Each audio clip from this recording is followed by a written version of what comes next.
rajim. Bismillahirrahmanirrahim. Innallaha wa malaikatahu yusholluna 'alan nabi. Ya ayyuhalladzina amanu shallu 'alaihi wa sallimu taslima. Wa qala Rasulullah sallallahu alaihi wasallam, as-salatu tariqun yaltamisu fihi ilman sahalallahu tariqan ila al-jannah, amin ya rabbal alamin. Qala rabbi shrah li sadri wa yassir li amri wahlul 'uqdatam min lisani yafqahu qawli. Rabbi zidni ilma warzuqni fahma, amin. Ilahi anta maqsudi wa ridhaka matlubi, a'ini mahabbataka wa ma'rifataka, amma ba'du. Puji syukur kita haturkan kehadirat Allah Subhanahu wa taala yang mana pada kesempatan di malam hari ini Allah masih izinkan kita, Allah masih berikan kita suatu nikmat iman, ihsan Islam, nikmat kesempatan, nikmat peluang waktu, nikmat sehat wal afiyah, nikmat sehat dalam keadaan taat kepada Allah Subhanahu wa taala. Alhamdulillahirabbil alamin. Shalawat serta salam tak lupa kita haturkan ke baginda junjungan Nabi kita Sayyidina Muhammad sallallahu alaihi wasallam serta para keluarganya, para sahabatnya, para tabi'in tabi'ina. Mudah-mudahan kita senantiasa jadi sebagai umatnya baginda Rasul yang tentunya mendapatkan syafaat di dunia maupun di akhirat, amin amin ya rabbal alamin. Al-Mukarram kita hormati bersama guru kita Ustaz Ismail Marzuki SPDI, Ketua DKM Masjid Al-Hijrah, dan beserta jajaran DKM Masjid Al-Hijrah lainnya. Dan Al-Mukarram kita hormati bersama guru kita Ustaz Abu Burhan Ubaidillah SDHI yang senantiasa meluangkan waktunya, yang senantiasa mengiringi setiap kajian pada maghrib di pekan ketiga. Kita doakan guru-guru kita dan jajaran DKM semuanya mudah-mudahan disehatkan badannya, dipanjangkan umurnya, ilmu yang bermanfaat untuk kita semuanya, amin amin ya rabbal alamin. Dan tak lupa yang kita hormati bersama jamaah, bapak-bapak, ibu-ibu Masjid Al-Hijrah, para remaja, para adik-adik sekalian yang senantiasa istiqomah hadir di setiap kegiatan majelis taklim Masjid Al-Hijrah. Mudah-mudahan Allah senantiasa kuatkan jasad ini, senantiasa istiqomah beribadah kepada Allah Subhanahu wa taala, amin ya rabbal alamin. Mari para jamaah sekalian tidak panjang kalam, mari sama-sama kita bacakan dulu kalau suratul Fatihah. Mudah-mudahan pengajian pada malam hari berikan kelancaran, kemudahan segala sesuatunya. Mudah-mudahan Allah ridho, Allah berikan kemudahan pemahaman kita, mudah-mudahan Allah berikan kekuatan untuk bisa menjalankan kehidupan kita sehari-hari. Al-Fatihah. A'udzubillahi minasyaitonir rajim. Bismillahirrahmanirrahim. Alhamdulillahirabbil alamin, arrahmanir rahim, maliki yaumiddin. Iyyaka na'budu wa iyyaka nasta'in, ihdinas siratal mustaqim, shiratal ladzina an'amta 'alaihim ghairil maghdubi 'alaihim waladdallin. Rabbi firli wa liwalidayya wa lil muslimina, amin amin ya rabbal alamin. Baik para jamaah sekalian, mari kita ikuti dengan seksama kajian pada maghrib bersama guru kita Ustaz Burhan Ubaidillah SDHI. Itu waktu dan tempat kami persilakan. Wadil tafadhol. Shallu ala Nabi Muhammad. Assalamualaikum warahmatullahi wabarakatuh. Waalaikumsalam warahmatullahi wabarakatuh. Alhamdulillahirabbil alamin. Assalatu wassalamu ala asyrafil anbiya'i wal mursalin Sayyidina wa maulana Muhammadin wa ala alihi wa sahbihi ajma'in. Ashhadu an la ilaha illallahul malikul haqqul mubin, wa ashhadu anna sayyidana wa maulana Muhammadan abduhu wa rasuluhu sadiqul wa'dil amin. Allahumma salli wa sallim ala hadha nabiyil karim wa ala alihi wa sahbihi as-sadiqin ala manhajihil qawim ila yaumiddin, amma ba'du. Fausikum ibadallahi wa iyaya wa nafsi bitaqwallah wa ta'atihi faqad faza man ittaqa. Fa أحسن الكلام كلام الله الملك العلام وخير الهدي هدي محمد صلى الله عليه وسلم فقال تعالى أعوذ بالله من الشيطان الرجيم يا أيها الذين آمنوا قوا أنفسكم وأهليكم نارا وقودها الناس والحجارة عليها ملائكة غلاظ شداد لا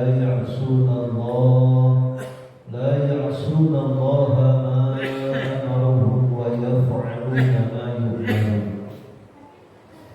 Hadirin segenap jemaah Masjid Al-Hijrah yang dirahmati oleh Allah, mudah-mudahan duduk dan keistiqomahan kita dipandang mencatat oleh Allah Subhanahu wa Ta'ala sebagai hamba-hamba yang akan diberikan keberkahan keselamatan diangkat derajat dunia dan akhirat.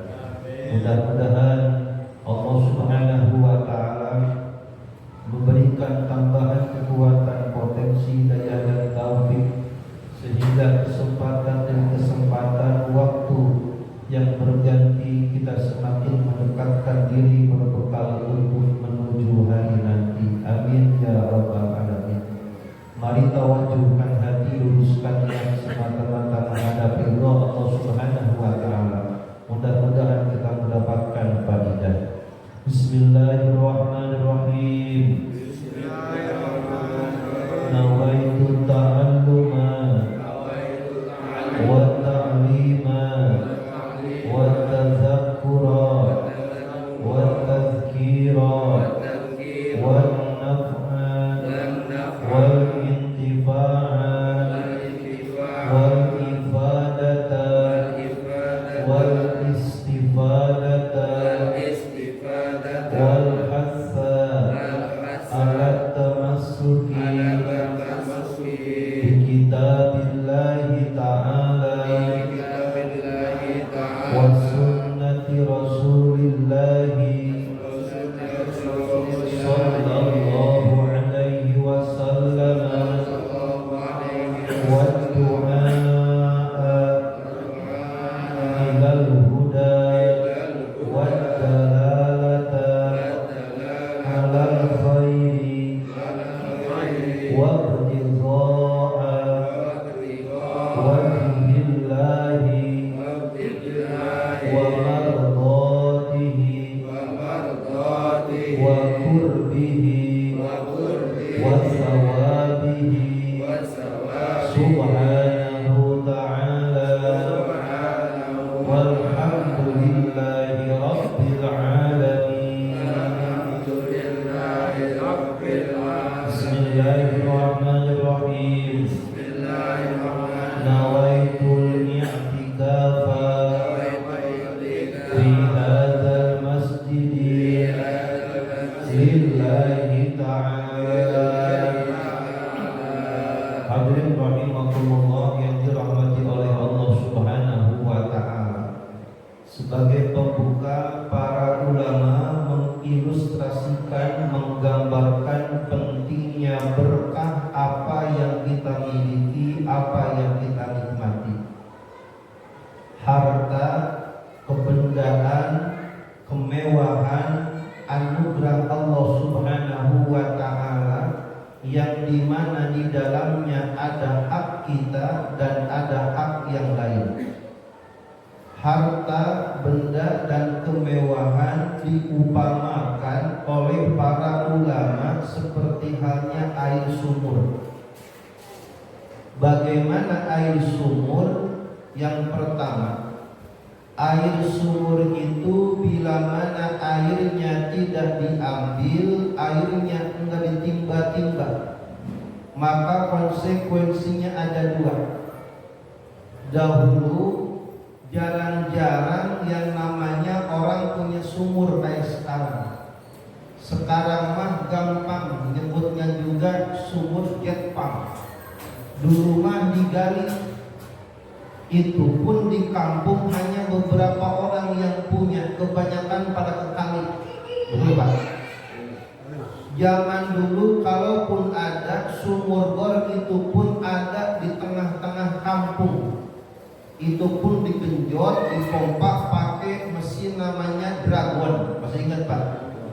warna biru.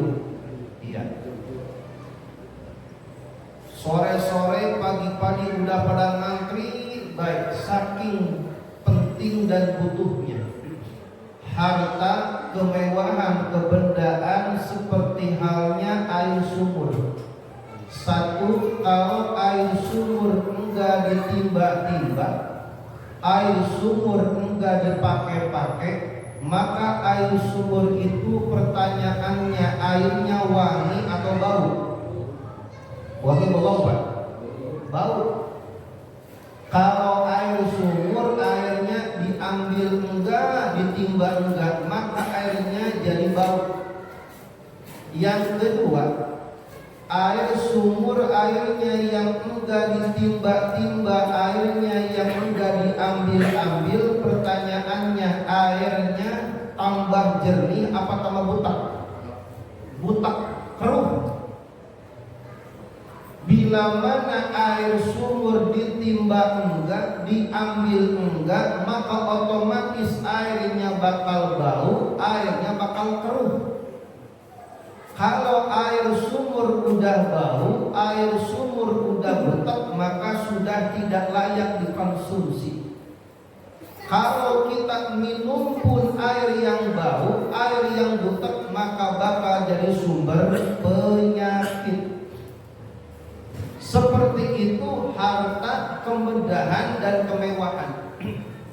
Kalau harta enggak dikeluarkan, harta enggak disedekahin, harta enggak diinfakkan, maka itu harta mendem baik. Seperti halnya Allah gambarkan dalam surah Al-Lumajah, jama'a malau wa addada. Dikumpulin, dihitung. Dihitung, dikumpulin. Dikumpulin, dihitung. Dihitung, dikumpulin. Dipakai tangga. Jangankan buat sedekah, jangankan buat infak, dipakai sendiri masih mikir-mikir. Kalau harta kayak begini seperti air sumur, diantepin baik, diambil airnya enggak, ditimba airnya enggak, maka airnya jadi bau, airnya jadi butek. Bila mana air sumur udah bau, air sumur udah butek, sudah tidak layak dikonsumsi. Kalaupun diminum, maka akan menimbulkan penyakit. Harta yang ditumpuk-tumpuk, digunduk-gunduk, dikumpul-kumpul, dipakai sedekah enggak, infak enggak, padahal kiri kanannya masih banyak fakir miskin, kaum duafa, yatim, merembai, gak mau tahu. Bila mana harta tidak dipakai, maka itu harta enggak layak dan enggak pantas. Jikalau kita makan bahkan di penyakit. Tapi hebatnya kalau sumur, semakin kita timba airnya, semakin kita ambil airnya, pertanyaannya itu air tambah habis tambah banyak. Tambah banyak, kan heran. Kita punya sumur, diambil terus airnya, dipakai, diambil. Herannya, itu air sumur yang diambil tiap kali, tiap waktu airnya enggak habis-habis. Seperti itu harta. Harta kalau disedekahin, harta diinfakin, dipakai di jalan Allah sesuai apa yang Allah ridho, nggak bakal habis. Justru bakal tambah banyak. Seperti air sumur, ditimba iya, diambil iya, disedot iya, enggak habis, justru tambah banyak. Kenapa? Karena dalam hukum alam ada yang namanya gravitasi. Sifat gravitasi ini akan menekan air yang ada di dalam perut bumi, ditekan supaya ke atas. Kenapa? Di atas tekanan udara, tinggi. Bila mana air habis, maka otomatis akan timbul sumber mata air yang baru, dan itulah yang menjadi penyebab kenapa sumur yang sering diambil airnya enggak habis-habis, malah tambah banyak. Contoh dulu, di kampung kita. Pompa Pragon digenjot, berapa ratus orang yang ngambil airnya. Pertanyaannya, justru airnya tambah banyak, kan heran. Itulah hukum alam. Bila mana harta dipakai, disedekahkan, diinfakkan. Di kampung kita ada musola renovasi, wakaf. Di kampung kita ada masjid ngebangun, bantu. Tetangga kita ada yang yatim, doa Pak, bantu. Jangan tutup mata, karena memang fi amwalihim haqqun lisail. Di antara harta mereka ada hak orang lain. Bila mana air sumur ditimba enggak, diambil enggak, maka air sumur bakal butek, air sumur bakal bau, air sumur bakal kotor. Seperti itu harta. Harta enggak disedekahin, harta tanpa diinfakin, itu harta butek, kotor, jadi sumber masalah. Masalah apa? Masalah kesehatan iya, masalah buat keluarga iya, pada berantem terus keluarganya. Anaknya pada bader, istrinya kagak nurut, ternyata harta yang mereka makan kotor karena ada hak orang lain yang kudunya dikeluarkan. Air sumur yang terus diambil, ditimba. Pertanyaannya, tambah kotor apa tambah jernih? Tambah jernih. Harta yang dikeluarkan, diinfakkan, sedekahkan, tambah bersih hartanya. Kenapa?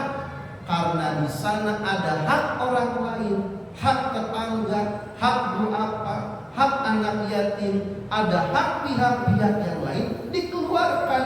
Bersihlah airnya, bersihlah hartanya. Kalau airnya bersih, airnya bening, diminum pun aman dan sehat. Begitupun harta.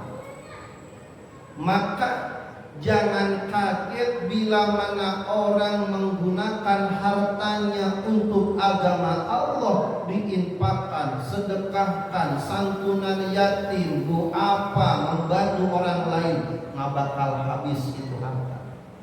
Allah yang janji, Rasul yang menjamin, mana qasatil malu bis shadaqah, harta tidak akan berkurang dengan sedekah. Justru harta tambah banyak, harta tambah bersih, seperti halnya air sumur. Bila mana air sumur semakin sering ditimba, diambil, maka air sumur tambah bersih, tambah jernih, tambah banyak. Seperti itulah harta, benda, dan kemewahan yang kita miliki. Maka hadirin rahimakumullah yang dirahmati oleh Allah Subhanahu wa taala, sejauh mana harta kita menyerupai sumur keberkahan, maka sumur yang berkah, mata air yang berkah adalah mata air yang menghilangkan dahaganya banyak orang.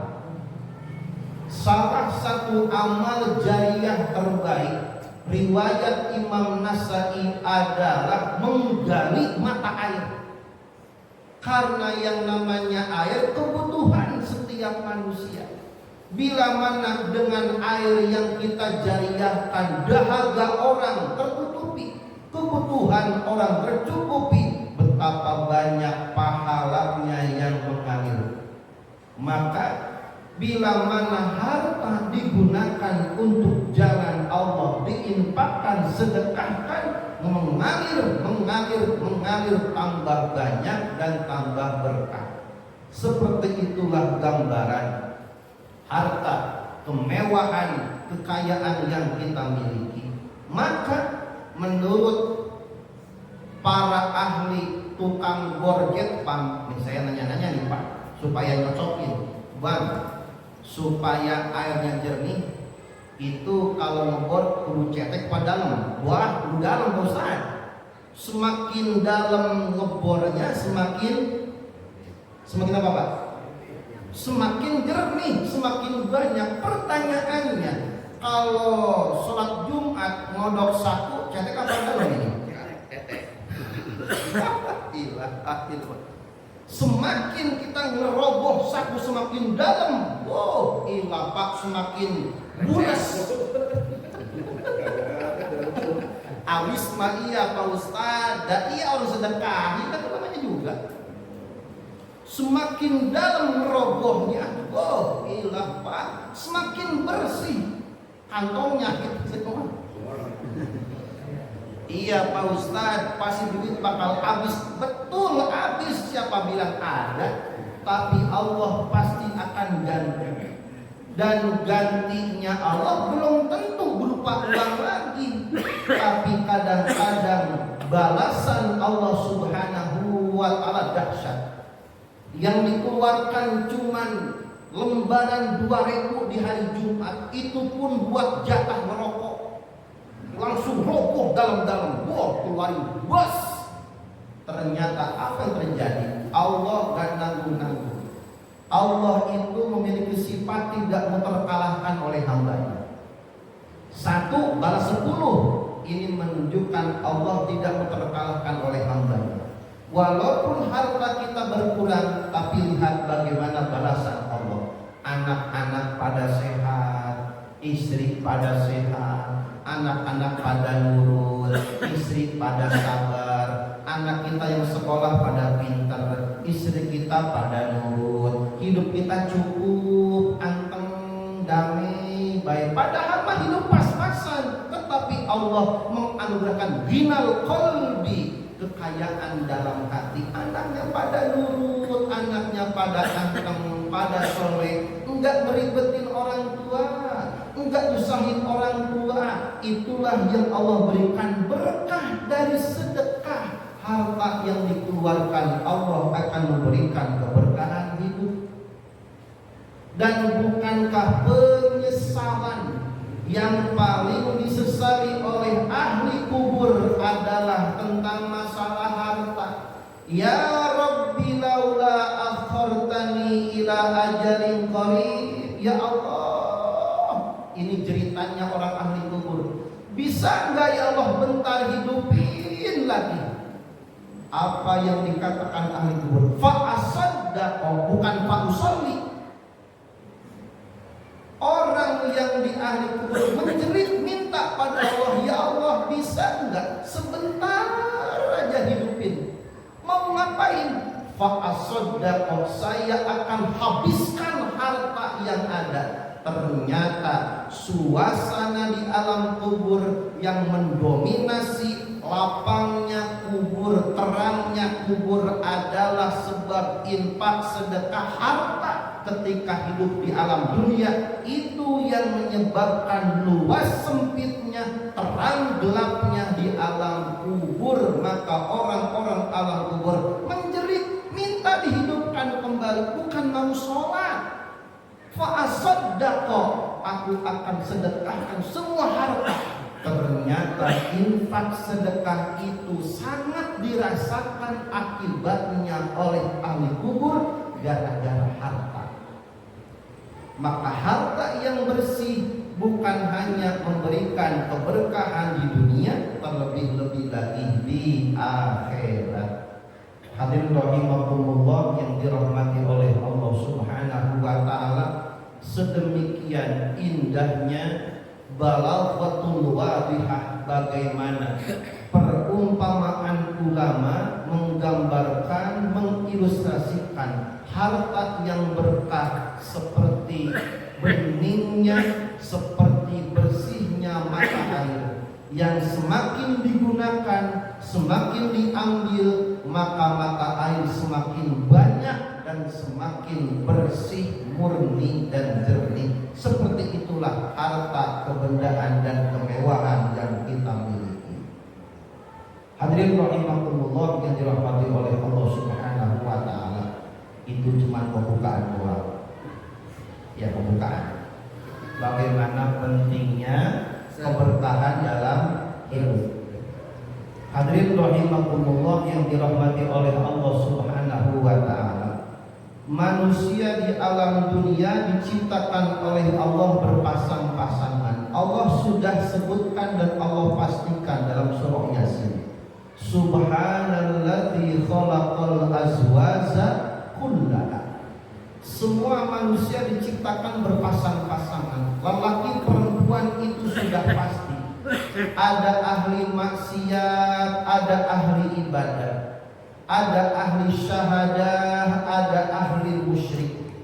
Ada ahli taat, ada ahli maksiat. Ada orang soleh, ada orang toleh.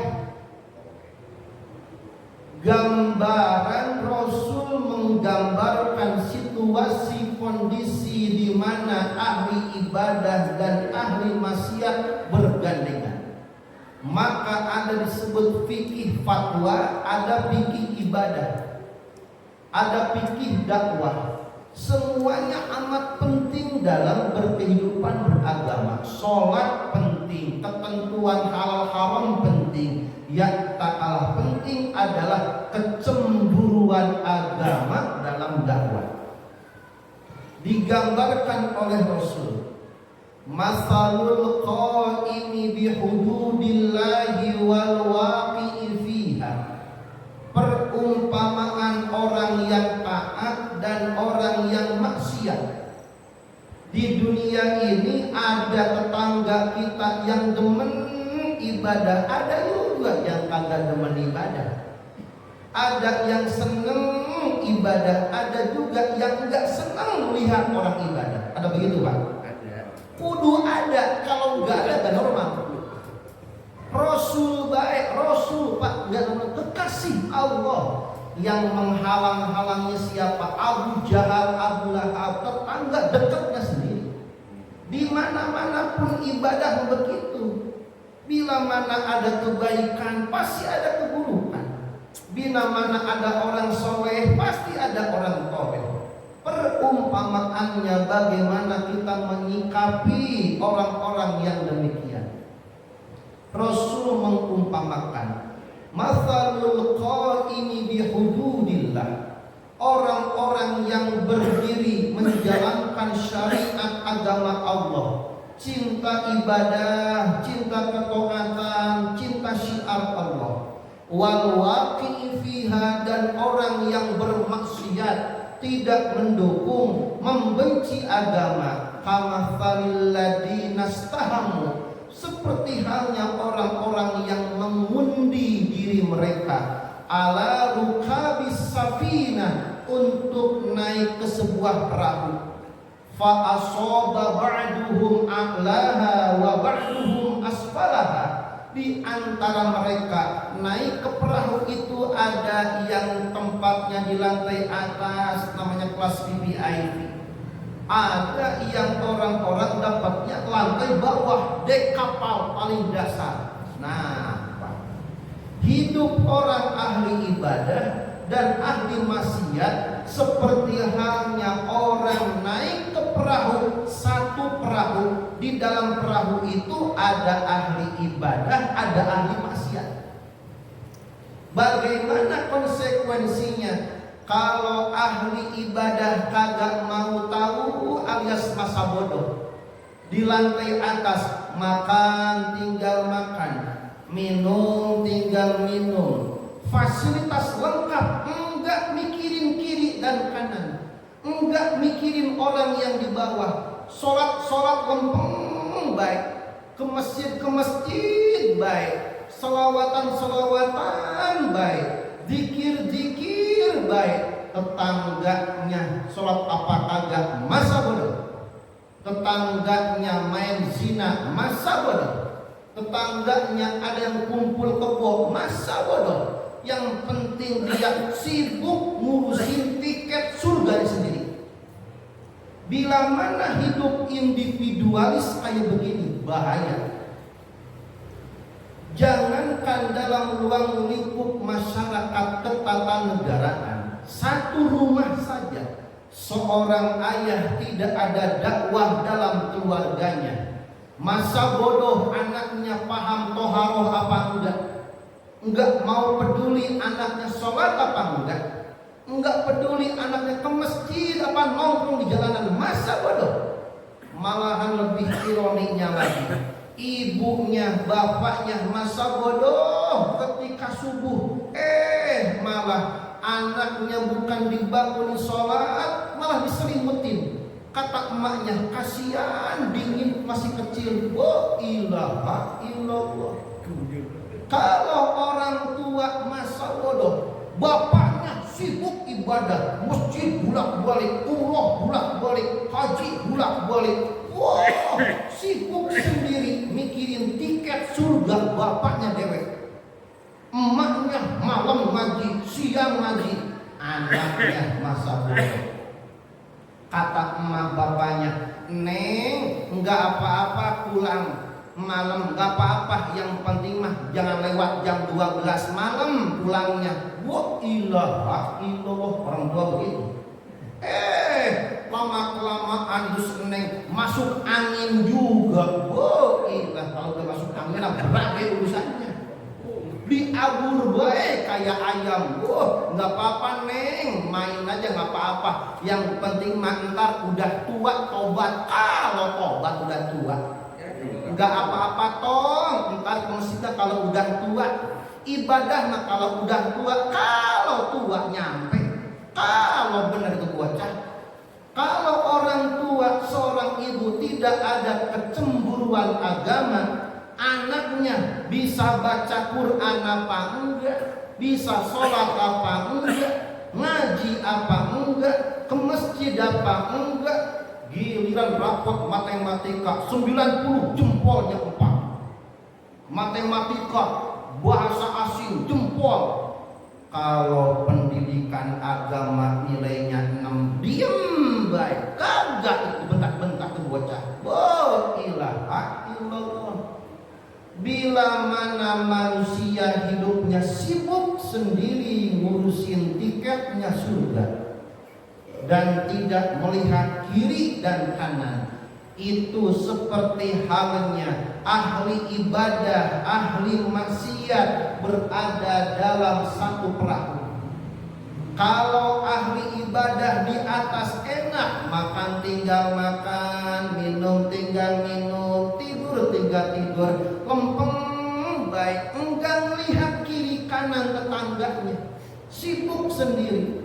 Kata ahli maksiat, oh begini ternyata ya, bapak saya sholat enggak sholat sama baik, kita ke masjid apa kagak ke masjid, masa bodoh. Oh berarti mendingan kagak usah ke masjid, orang gak ditegur apa-apa. Orang ahli maksiat kalau nggak ditegur sama dengan pembenaran.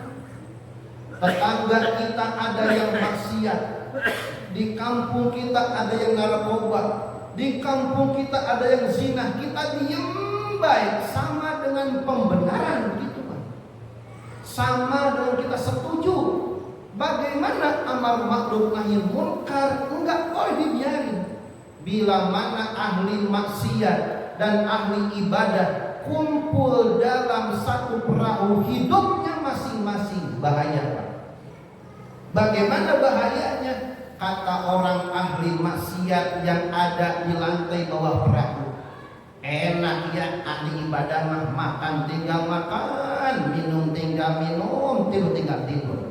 Kita mah berabe, mau minum ke atas, mau makan ke atas, mau ngapain ke atas.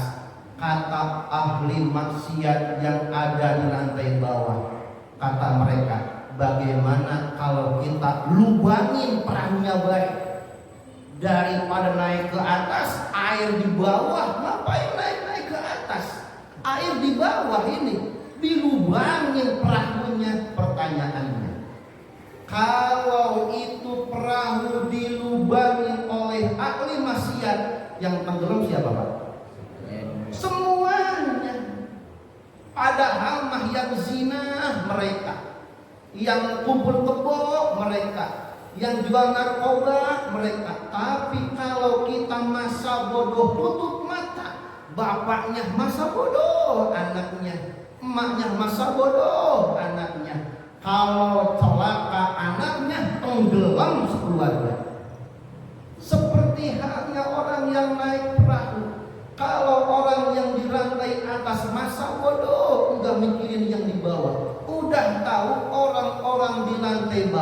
ngebolongin perahu, biarin baik kata orang nanti, nggak usah ikut campur orang lain. Kita mah di atas baik, nggak usah mikir orang lain, biarin dia mah mau nyari air gitu katanya.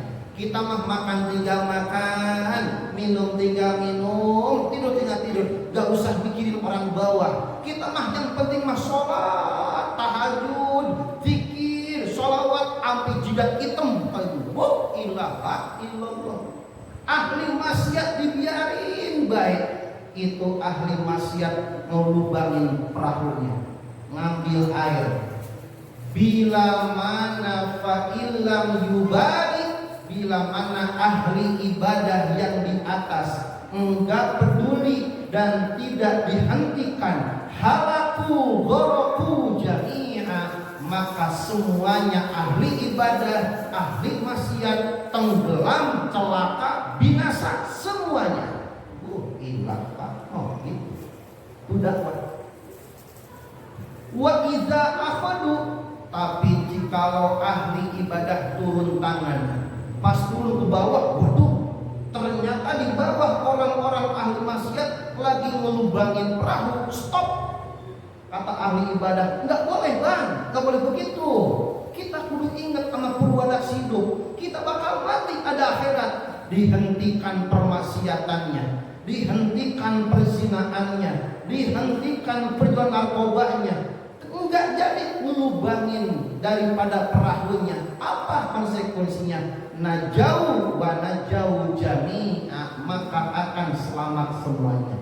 Kalau hidupnya saling mengingatkan, saling mengajak, menegur, ada dakwah, selamatlah sekampung, selamatlah se-RW, selamatlah serumah, karena ada dakwah di dalamnya. Tapi kalau hidupnya udah masing-masing lempeng baik, ngurusin tiket surga sendiri, ilaha illallah.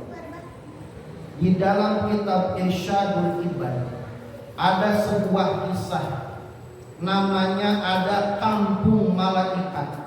Saking hebatnya orang-orang ini dijuluki kampung malaikat. Saking di kampung itu nggak ada kemaksiatan, ahli ibadah semuanya, 24 jam ibadah kayak malaikat baik. Disebutlah kampungnya kampung malaikat. Suatu ketika kampung ini kedatangan tamu seorang perempuan. Perempuan ini punya kebiasaan buruk, tukang menjajakan barangnya. Paham ya? Paham ini Pak? Iya, enggak? Barang sayur-sayuran. Iya, biasa itu wanita wakaf, milik bersama. Masuklah perempuan ini namun ke kampung malaikat ini. Enggak lama-lama, cuman salah satu ayam, cuman 3 hari 3 malam. Mandilah dia di sana, minumlah dia di sana, diamlah dia di sana. Bekas daripada mandinya, cuci kakusnya itu ngalir ke perairan kampung itu, masuk ke perkebunan airnya, masuk ke pertanian kampungnya, masuk ke perikanan. Apa yang terjadi? Air yang dipakai oleh ahli maksiat masuk ke perkampungan mereka. Apa yang terjadi? Gagal panen, gagal, mati ikan semuanya. Semua perkebunan, pertanian kering kerontang gara-gara air yang dipakai oleh ahli maksiat. Maka Allah tekankan, wattaqu fitnatal la tusibannal ladzina zalamu minkum khassah. Takutlah bila mana musibah, malapetaka, ancaman, azab turun ke sebuah tempat, tidak hanya akan menimpa kepada ahli maksiat, tetapi ahli ibadah, tukang ngaji, tukang duha, ahli majlis taklim, ahli zikir, kena semuanya. Kok kena Pak Ustaz? Gara-gara masa bodoh, gara-gara diem, gara-gara tidak ada dakwah, gara-gara tidak ada kecemburuan agama di dalam hatinya. Sholat penting, ngaji penting, lebih dakwah, bukan cuma sibuk ngurusin tiket surga sendiri, tapi bagaimana nasib saudara-saudara kita yang sama akidahnya la ilaha illallah. Bukankah Rasul diutus rahmatan lil, yang namanya rahmat mah bukan sibuk sendiri. Yang namanya rahmat bagi tetangga udah makan apa belum? Tetangga sholat apa enggak? Tetangga udah bener apa enggak ibadahnya? Itu pun adalah ibadah. Sebaik-baiknya ibadah bagaimana orang lain merasakan kenikmatan iman dan ibadah. Itulah penjelmaan sebagai manusia. Khairun nas anfa'uhum linnas. Mudah-mudahan semua sehat walafiat, dihindarkan balai musibah, malapetaka. Allah turunkan keberkahan untuk keluarga kita, kampung kita selamat bahagia dunia dan akhirat. Kita beri hamdalah sama-sama. Alhamdulillahirabbil alamin. Rabbana atina fid dunya hasanah wa fil akhirati hasanah wa qina adzabannar. Subhanakallahumma wa bihamdika asyhadu an la ilaha illa anta astaghfiruka wa atubu ilaik. Assalamualaikum warahmatullahi wabarakatuh. Waalaikumsalam warahmatullahi wabarakatuh. Waalaikumsalam warahmatullahi wabarakatuh. Jazakallahu khairan katsiran atas penyampaian tausiahnya oleh guru kita Ustaz Burhan Media. Yang paling enak yang pertama yaitu sedekah. No, ada kotak amal besi hijau gede itu. Ya, roboh dalam kantong kita. Mudah-mudahan kita nyatin dulu. Kalau nggak bisa sekarang, besok subuh dah mulai. Ya, tadi 2.000 aja bisa jadi berapa ribu, banyak ya. Insya Allah berkah untuk kita semuanya. Dan mudah-mudahan kita senantiasa dijaga oleh Allah Subhanahu Wa Taala, dijaga dari hal-hal larangan Allah Subhanahu Wa Taala. Mudah-mudahan kita berikan kekuatan istiqomah untuk kita semuanya, sehat, berkah, panjang umur, berkah dunia wal akhirah. Demikian. Wassalamualaikum warahmatullahi wabarakatuh. Waalaikumsalam warahmatullahi wabarakatuh. Inna Allah wa malaikatahu yusholluna 'alan nabi ya ayyuhalladzina amanu shallu